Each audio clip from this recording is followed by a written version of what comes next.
नमस्कार, मी भाऊ तोरसेकर. तुम्ही बघत आहात प्रतिपक्ष. मित्रांनो, याच आठवड्यात महाविकास आघाडीमध्ये अजूनही जागा वाटप होऊ शकलेलं नाही. जे सप्टेंबर महिन्याच्या आधी व्हायला पाहिजे होतं, तो सप्टेंबर, ऑक्टोबर, नोव्हेंबर, डिसेंबर, जानेवारी, फेब्रुवारी म्हणजे तब्बल 6 महिने उलटून गेले, तरीही महाविकास आघाडीत जागा वाटप होऊ शकलेलं नाही. अशा परिस्थितीमध्ये आता विदर्भातल्या 10 जागांचा निकाल लागला, इकडे अमुक तिकडे तमुक वगैरे वगैरे बातम्या येत आहेत. आणि याच गडबडीत एक बातमी लक्ष वेधून घेणारी आली, ती अशी की महायुतीमध्ये सहभागी असलेल्या आणि सत्तेत असलेल्या 3 पक्षांमध्ये जागा वाटप पूर्ण झालं आहे. फॉर्म्युला ठरला आहे. आणि फॉर्म्युला काय आहे तर 48 पैकी 2/3 म्हणजे 32 जागा भारतीय जनता पक्ष लढवेल, 12 जागा एकनाथ शिंदे यांच्या नेतृत्वाखाली असलेली अधिकृत शिवसेना लढवेल, फक्त 4 जागा अजितदादा यांच्या नेतृत्वाखालची अधिकृत राष्ट्रवादी काँग्रेस लढवेल. म्हणजे 32, 12, 4 असा 48 जागांचं वाटप जवळजवळ झालं आहे. अशा बातम्या हळूहळू करत सगळ्या चॅनेलवर झळकल्या.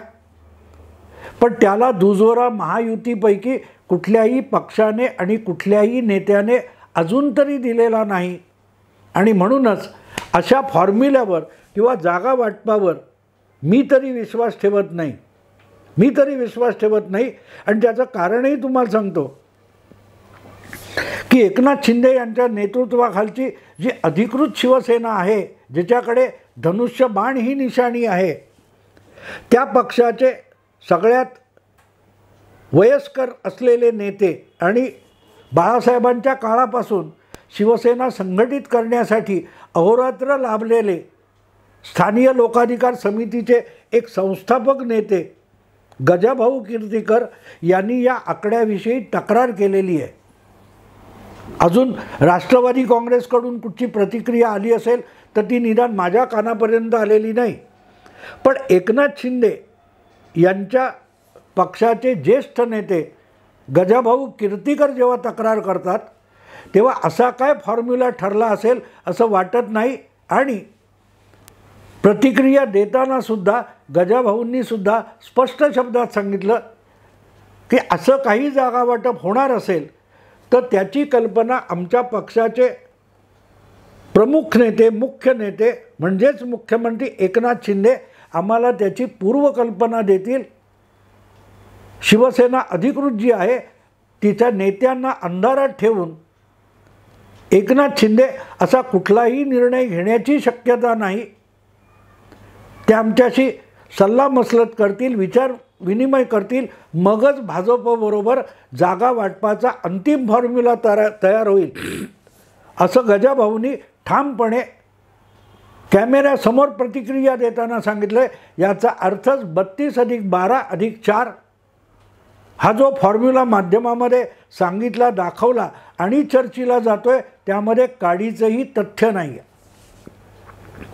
आणि त्याचं कारण सरळ आहे मित्रांनो.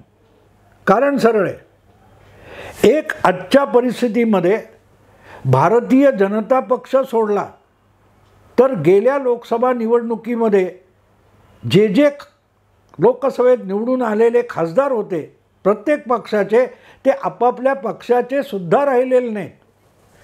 भाजपने 26 जागा लढवल्या होत्या आणि त्यामध्ये 23 जागा भाजपने जिंकल्या होत्या. ते 23च्या 23 भाजपचे लोकसभा सदस्य आजसुद्धा भाजपच्या सोबत आहेत. पण ती कहाणी एकनाथ शिंदे यांच्या नेतृत्वाखालच्या अधिकृत शिवसेनेबाबतीत सांगता येत नाही. तीच गोष्ट अजितदादांच्या नेतृत्वाखालच्या अधिकृत राष्ट्रवादी काँग्रेसबद्दल सांगता येत नाही. राष्ट्रवादी काँग्रेसचे फक्त 4 खासदार तेव्हाच्या लोकसभेत निवडून आले होते आणि आत्ता असं सांगितलं जातं की त्या 4 पैकी 2 खासदार अजितदादांच्या सोबत आहेत. म्हणजेच 23च्या 23 खासदार इंटॅक्ट ठेवणारा आणि पक्षात कुठलीही फूट न पडलेला असा भारतीय जनता पक्ष हा महायुतीमधला एकमेव सुरक्षित आणि आपली ओरिजिनल ताकद जपलेला पक्ष आहे. तर दुसरीकडे त्यांच्यासोबत सत्तेत भागीदार झालेले पण त्यांच्या निम्मे देखील आमदार संख्या नसलेले, खासदार संख्या नसलेले असे 2 पक्ष आहेत. ते म्हणजे अधिकृत शिवसेना आणि अधिकृत राष्ट्रवादी काँग्रेस. कारण त्या पक्षांचे जवळजवळ 54 आणि 56 आमदार होते, त्यापैकी 40 आणि 42 आमदार वेगळे झाले आणि त्यांना अधिकृत पक्ष ठरवण्यात आले. म्हणजे 2019च्या लोकसभा आणि विधानसभा या दोनही निवडणुकांमध्ये जी मतं मिळवली आणि ज्या जागा निवडून आणल्या त्या जागासुद्धा आज हक्काने आमच्या आहेत असा दावा ना अधिकृत शिवसेना करू शकते ना अधिकृत राष्ट्रवादी काँग्रेस करू शकते. त्यामुळे आपल्याला त्यावेळेला लढवल्या तितक्याच जागा मिळाल्या पाहिजेत असा हट्ट त्या दोनही पक्षांना करता येणार नाही करता येणार. आणि त्याची 2 कारणं आहेत. एक तर या दोन्ही पक्षांचे नेते एकनाथ शिंदे आणि अजितदादा या दोघांनीही कधीही कुठल्याही निवडणुकीत आपल्या पक्षाचं सर्वोच्च नेतृत्व केलेलं नाही. जागा वाटप असो, उमेदवारी देणं असो किंवा प्रचाराची सगळी धुरा आपल्या खांद्यावर घेऊन आपल्या पक्षाचे खासदार किंवा आमदार निवडून आणण्याची सर्वोच्च जबाबदारी ना अजितदादांनी कधी पार पाडलेली आहे ना एकनाथ शिंदेंनी कधी पार पाडलेली आहे. देवेंद्र फडणवीसांनी महाराष्ट्रापुरतं सर्वोच्च नेतृत्व भाजपसाठी केलेलं असलं तरी त्यांनी सुद्धा दिल्लीतल्या आपल्या हायकमांडच्या मार्गदर्शनानुसार आणि आदेशानुसार काम केलेलं आहे. आणि महाराष्ट्रात जे सत्तांतर वगैरे झालं त्या सत्तांतराची सगळी योजना रणनीती ही सुद्धा भाजपच्या दिल्लीत बसलेल्या हायकमांडच्या इच्छेनुसार आणि आदेशानुसारच झालेली आहे. एकनाथ शिंदे हे सुद्धा कमी आमदार असताना मुख्यमंत्री पदावर बसू शकले याचं कारणसुद्धा भाजपचं हायकमांड आहे. आणि तुम्हाला आठवत असेल की 2022च्या जूनमध्ये सत्तांतर झालं, त्यानंतर पनवेलमध्ये भारतीय जनता पक्षाच्या आमदार, कार्यकर्ते, पदाधिकारी यांचं जे शिबिर झालं होतं त्यामध्ये तत्कालीन प्रदेशाध्यक्ष असलेले चंद्रकांत दादा यांनी स्पष्ट शब्दात सांगितलं होतं, काळजावर दगड ठेवून हा केंद्राचा निर्णय किंवा आदेश आम्ही स्वीकारलेला आहे. आमचे 105 आमदार असताना आमच्यापेक्षा 1/3 देखील आमदार नसलेल्या शिवसेनेला मुख्यमंत्रीपद देणं यासाठी आम्ही काळजावर दगड ठेवला. हे चंद्रकांत दादा स्वतःच्या मनाचं बोलले असे नाही, तर त्यांच्या भारतीय जनता पक्षाच्या महाराष्ट्रातल्या कार्यकर्त्यांची, आमदारांची ती भावना होती. आणि त्याचा प्रतिध्वनी आपल्याला अजितदादा किंवा एकनाथ शिंदे यांच्या वारंवार बोलण्यातून येत असतो की आपल्याला परत एकदा तिसऱ्यांदा नरेंद्र मोदी यांनाच पंतप्रधान म्हणून प्रचंड बहुमताने निवडून आणायचे. असं जेव्हा शिंदे आणि पवार बोलतात तेव्हा त्याचा अर्थ सरळ असतो की ते आपल्या बोलण्यातून आम्ही ही युती घेऊनच निवडणुकीत जाणार आहोत, त्यात कुठलाही बिब्बा घातला जाऊ नये, मतभेद होऊ नयेत याचे आटोकाट प्रयत्न केले जाणार आहेत. जागा वाटपामुळे महायुती तुटता कामा नये याची ही फिकीर आम्हाला आहे. हेच शिंदे आणि अजितदादांच्या बोलण्यातून आणि भावनेतून व्यक्त होणारं सत्य आहे.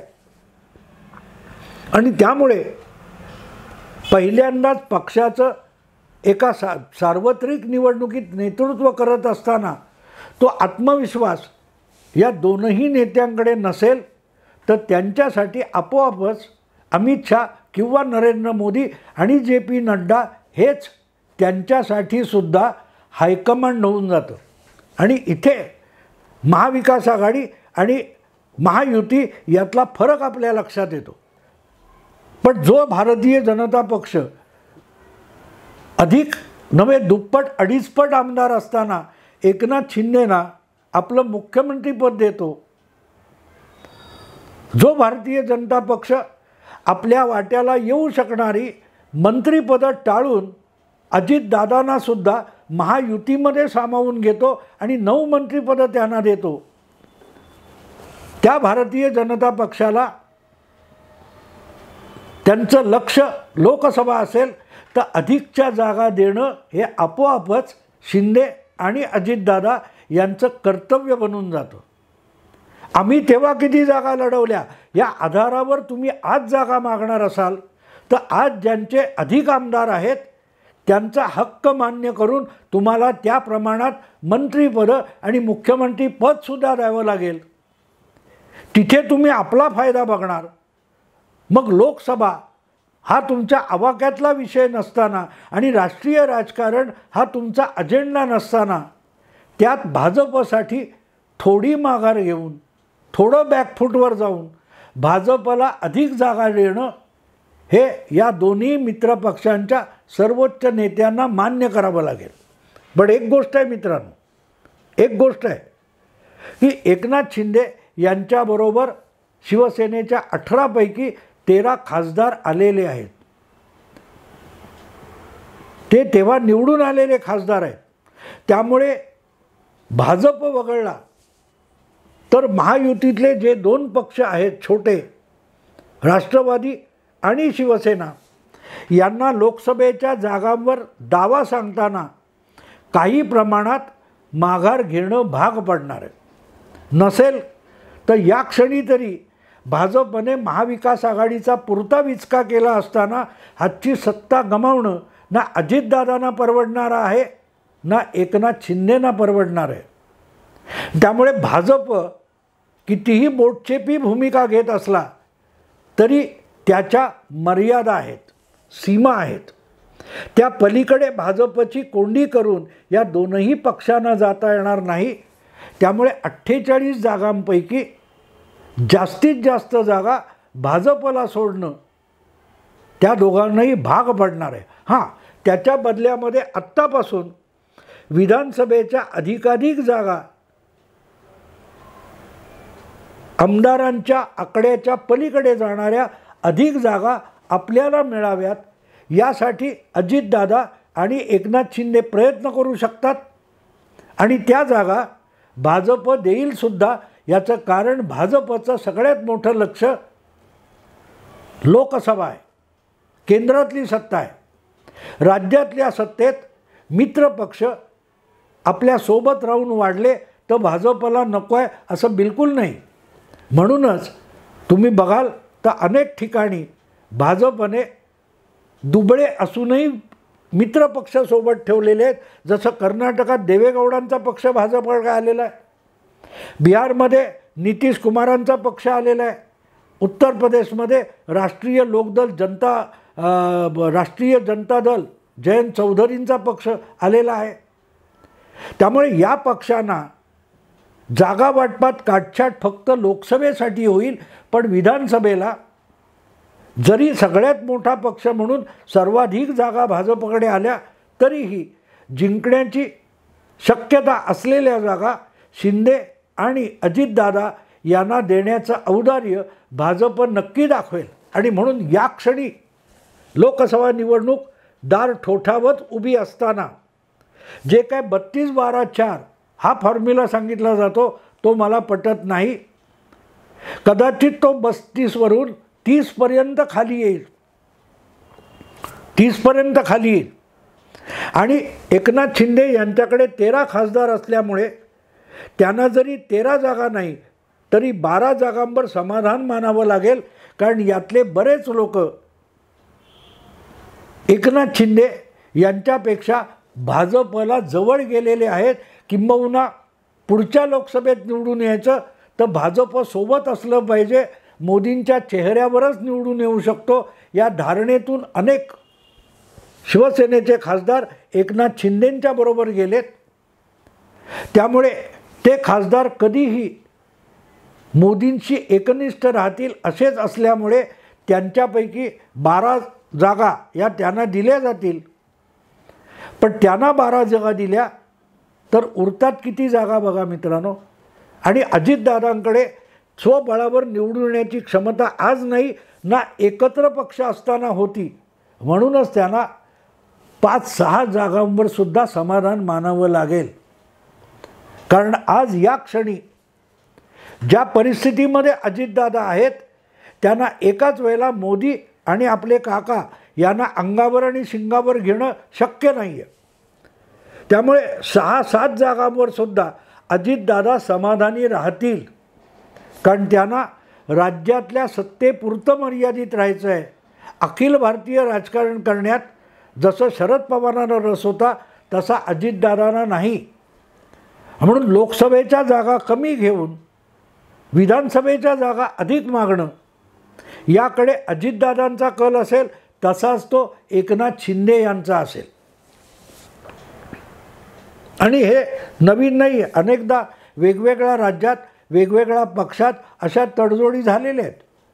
लोकसभेसाठी तमिळनाडूमध्ये जवळजवळ 40 वर्षापासून काँग्रेस लोकसभेच्या अधिक जागा घेतं आणि विधानसभेच्या नगण्य जागा घेतं. कारण काँग्रेसलाही माहिती आहे की तमिळनाडूत आपण स्वबळावर एकही जागा जिंकू शकत नाही. तर 5 किंवा 6 जागा जर कुठल्या तरी द्रविड पक्षाच्या मदतीने मिळाल्या तर आपली लोकसभेतील ताकद वाढते. तीच गोष्ट बिहारमध्ये आपण तिथल्या लालू प्रसाद बरोबरच्या आघाडीत काँग्रेसशी बघितली. आणि म्हणून महाराष्ट्रात सुद्धा वस्तुनिष्ठ जागा वाटप करायचं असेल तर मग भाजपला सिंहाचा वाटा देणं हे या दोन्ही मित्र पक्षांना भाग पडणार आहे. त्यामुळे दोघांनाही नाराज न करता एक गोष्ट साफ आहे मित्रांनो, शिवसेना स्वबळावर एकनाथ शिंदेसुद्धा 2 किंवा 3 खासदार निवडून आणणं अवघड आहे. त्यांनासुद्धा भाजपची आणि मोदींच्या चेहऱ्याची गरज आहे आणि अजितदादांना तर पूर्णपणे गरज आहे. आणि म्हणून जागा वाटपावरून फार भांडणं होणार नाहीत. लोकसभेच्या अधिक जागांचा हट्ट करण्यापेक्षा विधानसभेच्या अधिक जागा मिळवणं आणि आपलं राज्यातलं आणि महाराष्ट्राच्या राजकारणातलं अस्तित्व टिकवणं आणि वाढवणं आणि आपले जे मूळचे नेते आहेत त्यांना जबरदस्त तडाखा देणं हेच आज एकनाथ शिंदे आणि अजितदादा यांचं सगळ्यात प्रमुख लक्ष आहे.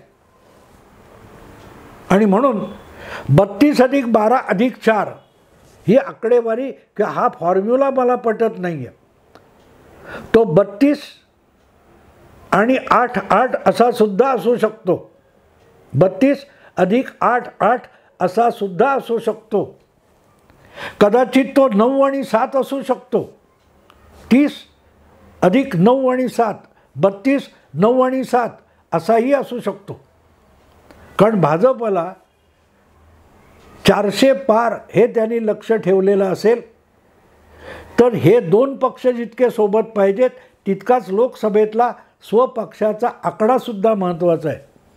आणि जर ह्या दोन्ही मित्र पक्षांचं हायकमांडच भाजपचा हायकमांड असेल तर ज्या प्रकारची ताकद सुप्रियाताईंच्या भाषेत अदृश्य शक्ती उभी करते त्या अदृश्य शक्तीसमोर अजितदादांना आणि एकनाथ शिंदेंनासुद्धा नतमस्तक व्हावंच लागेल.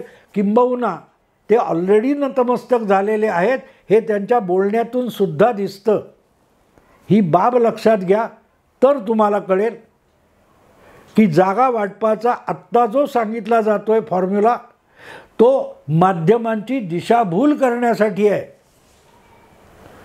खरोखर महायुतीमध्ये काय मोठं खलबतं चालली आहेत त्याचा सुगावासुद्धा माध्यमांना लागू नये यासाठी सतत ब्रेकिंग न्यूजच्या मागे असलेल्या पत्रकारांना काहीतरी चघळायला हाडूक टाकावं तसं खळबळ माजवणारी बातमी म्हणून हा फॉर्म्युला हा भाजपच्याच कुठल्या तरी नेत्याने पुढी म्हणून सोडलेला असेल याविषयी माझ्या मनात बिलकुल शंका नाही.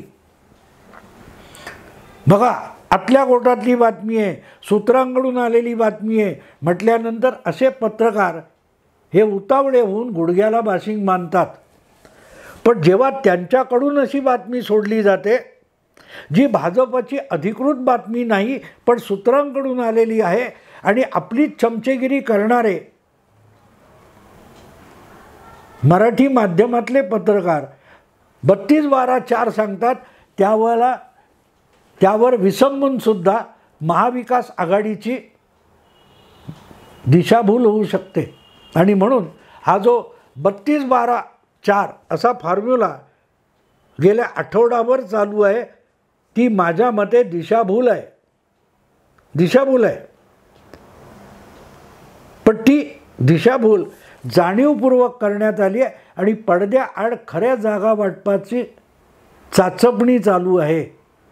अचानक जयप्रकाश नड्डा भाजपचे राष्ट्रीय अध्यक्ष मुंबईत आले आणि अशोक चव्हाणांना भेटले, बंद दरवाजाआड भेटले, फडणवीसांना सोबत घेऊन भेटले. याचा अर्थच 32-12-4 हा फॉर्म्युला अंतिम नाही आहे. हां, उतावळ्या पत्रकारांना टाकलेली ती एक गुगली असू शकते. मित्रांनो, आत्ता इथेच थांबतो. आवडलं लाईक करा, शेअर करा, सबस्क्राईब करा. नमस्कार.